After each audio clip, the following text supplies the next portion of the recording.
यसाया बाब नंबर 33। या रब मदद। तुझ पर अफसोस जो दूसरों को बर्बाद करने के बावजूद बर्बाद नहीं हुआ।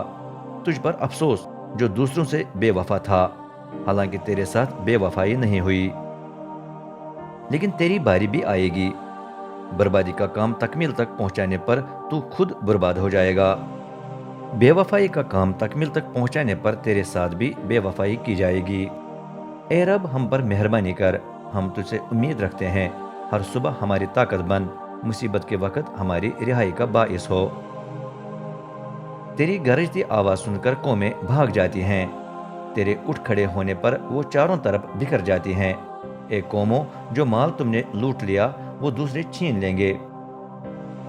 जिस तरह टिड्डियों के गोल फसलों पर झपट कर सब कुछ चट कर जाते हैं, उसी तरह दूसरे तुम्हारी पूरी मिल्कियत पर टूट पड़ेंगे। रब सरफराज है और बुलंदियों पर सुकूनत करता है।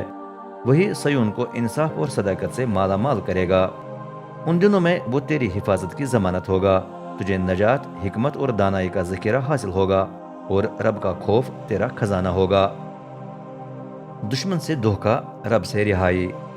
सुनो, उनके सुर में गलियों में चीख रहे हैं। अमन के सफीर तलख आहें भर रहे हैं। सड़कें वीरान व सुनसान हैं और मुसाफिर उन पर नजर ही नहीं आते। मुआहदे को तोड़ा गया है। लोगों ने उसके गवाहों को रद्द करके इंसान को हकीर जाना है। जमीन खुश्क होकर मुरझा गई है। लुबनान कुमलाकर शर्मिंदा हो गया है। शारोन का मैदान बेशजर बियाबान सा बन गया है। बसन और करमल अपने पत्ते झाड़ रहे हैं। लेकिन रब फरमाता है, अब मैं उठ खड़ा होऊंगा। अब मैं सरफराज होकर अपनी कुव्वत का इजहार करूंगा। तुम उम्मीद से हो, लेकिन पेट में सूखी घास ही है और जन्म देते वक्त भूसा ही पैदा होगा। जब तुम फूंक मारोगे तो तुम्हारा दम आग बनकर तुम ही को राख कर देगा।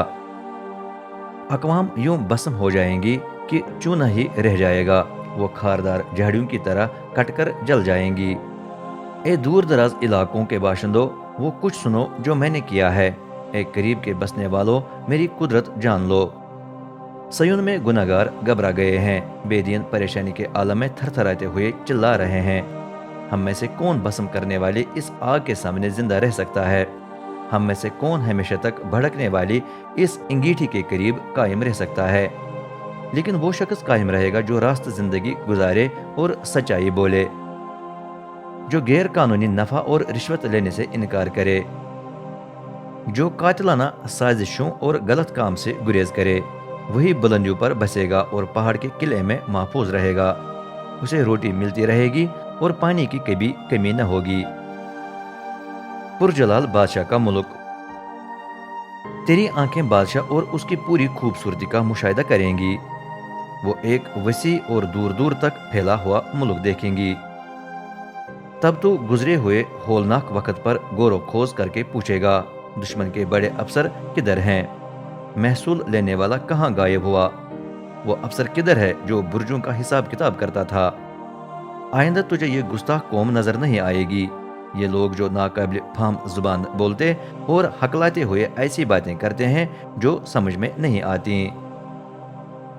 हमारी ईदों के शहर सयून पर नजर डाल। तेरी आंखें यरूशलेम को देखेंगी। उस वक्त वो महफूज सुकूनतगाह होगा। एक खेमा जो आइंदा कभी नहीं हटेगा, जिसकी मेखें कभी नहीं निकलेंगी और जिसका एक रस्सा भी नहीं टूटेगा। वहां रबी हमारा जोर आवर आका होगा और शहर दरियाओं का मुकाम होगा। ऐसी चौड़ी नदियों का मुकाम जिन पर न चप्पू वाली कश्ती न शानदार जहाज चलेगा। क्योंकि रबी हमारा काजी, रबी हमारा सरदार और रबी हमारा बादशाह है। वही हमें छुटकारा देगा। दुश्मन का बेड़ा गर्क होने वाला है। बादबान के रस्से ढीले हैं और न वो मस्तूल को मजबूत रखने न बादबान को फैलाए रखने में मदद देते हैं। उस वक्त कसरत का लूटा हुआ माल बटेगा, बल्कि इतना माल होगा कि लंगड़े भी लूटने में शिरकत करेंगे। सयून का कोई भी फर्द नहीं कहेगा, मैं कमजोर हूँ, क्योंकि उसके बाशिंदों के गुनाह बख्शे गए होंगे।